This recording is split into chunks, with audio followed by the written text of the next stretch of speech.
सभी सुंदर साथ जी के चरणों में कोटान कोट प्रेम प्रणाम। सुंदर साथ जी, पिछली वीडियो में हमने श्री परिक्रमा ग्रंथ के प्रकरण 30 की 10 तक की चौपाई का पाठ पूर्ण किया। आज हम आगे की नई चौपाइयों का पाठ करेंगे। सुंदर साथ जी, अगर आपको यह वीडियो अच्छा लगे तो प्लीज़ लाइक करें और जो भी सुंदर साथ आपके साथ जुड़े हुए हों उन सबको भी यह वीडियो अवश्य शेयर करें। सुंदर साथ जी, जिन्होंने अब तक हमारे इस चैनल को सब्सक्राइब नहीं किया वे प्लीज़ इस चैनल को सब्सक्राइब कर दें ताकि आने वाले नए वीडियो का नोटिफिकेशन आपको तुरंत मिल जाए।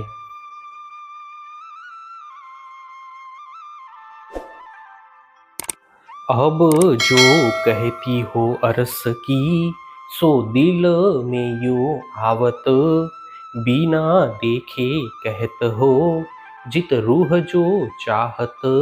अब मैं परम धाम का जिस प्रकार वर्णन करता हूँ उसके लिए हृदय में ऐसा भाव उत्पन्न होता है कि मेरी आत्मा जिस प्रकार चाहती है उसी के आधार पर बिना देखे ही मैं वर्णन करूं। अरस के वर्णन की कही हादियो इशारत, सो दो साहेदी लेय के जाहिर करूं सिफत। परमधाम के वर्णन के लिए सतगुरु श्री देवचंद्र जी का दिव्य ज्ञान एवं कुरान के संकेत मुझे प्रेरित कर रहे हैं। उन दोनों की साक्षी लेकर अब मैं परमधाम की महिमा का गायन करता हूँ। मेरी बानी जुदी तो पड़े जो वतन दूसरा होए, कहे हादी बल माफक उरे सिफत सब कोए। सतगुरु के कथन से मेरी वाणी तभी भिन्न हो सकती है जब परमधाम के अतिरिक्त अन्य कोई स्थान हो। सतगुरु की शक्ति के आधार पर ही मैं यह वर्णन कर रहा हूँ, तथापि परमधाम की जो शोभा हृदय में ही अंकित रहती है उसे शब्दों के द्वारा व्यक्त नहीं किया जा सकता।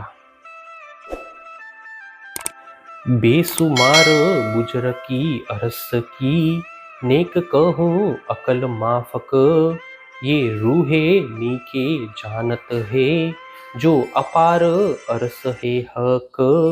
यद्यपि परमधाम की शोभा अपरंपार है तथापि मैं अपनी बुद्धि के अनुसार उसका संक्षेप में वर्णन करने का प्रयत्न करता हूँ।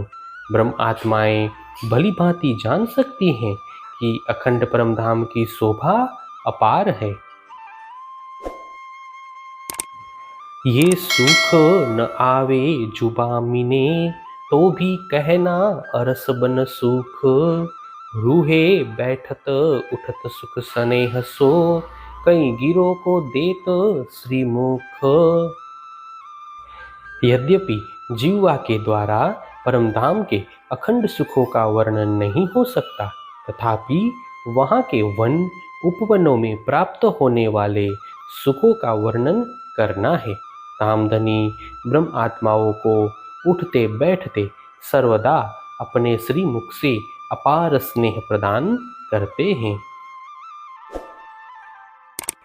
धनिये आगू अरस के कहे तीन चबूतर, दाहिनी तरफ तले तीसरा हरा दरखत तीन पर। सतगुरु श्री देवचंद्र जी ने पहले रंग महल के समक्ष 3 चबूतरों का वर्णन किया। इनमें से 2 द्वार से संलग्न है तथा तीसरा चांदनी चौक में दाईं ओर स्थित है जिस पर हरा वृक्ष है।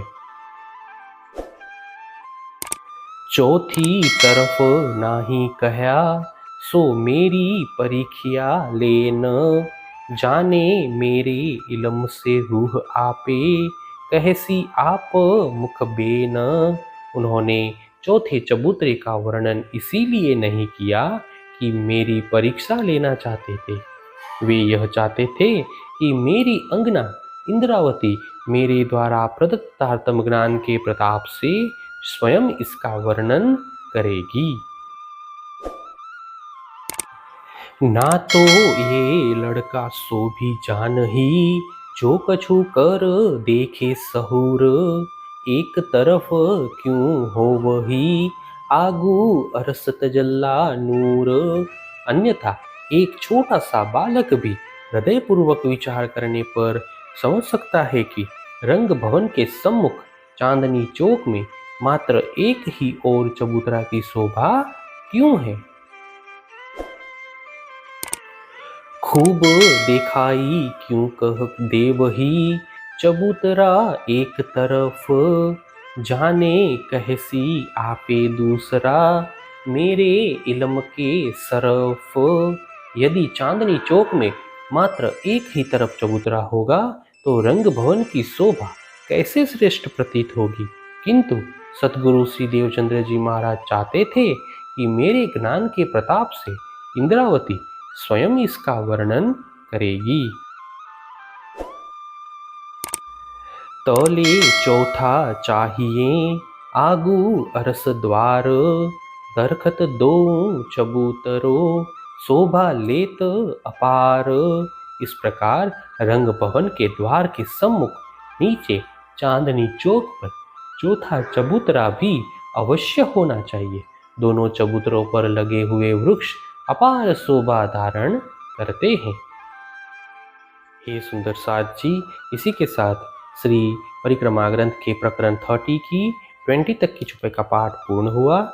आगे की चौपाइयों का पाठ हम नेक्स्ट वीडियो में करेंगे। सुंदर साथ जी, अगर आपको यह वीडियो अच्छा लगा तो प्लीज़ लाइक, शेयर और सब्सक्राइब अवश्य कर दें। प्रणाम जी।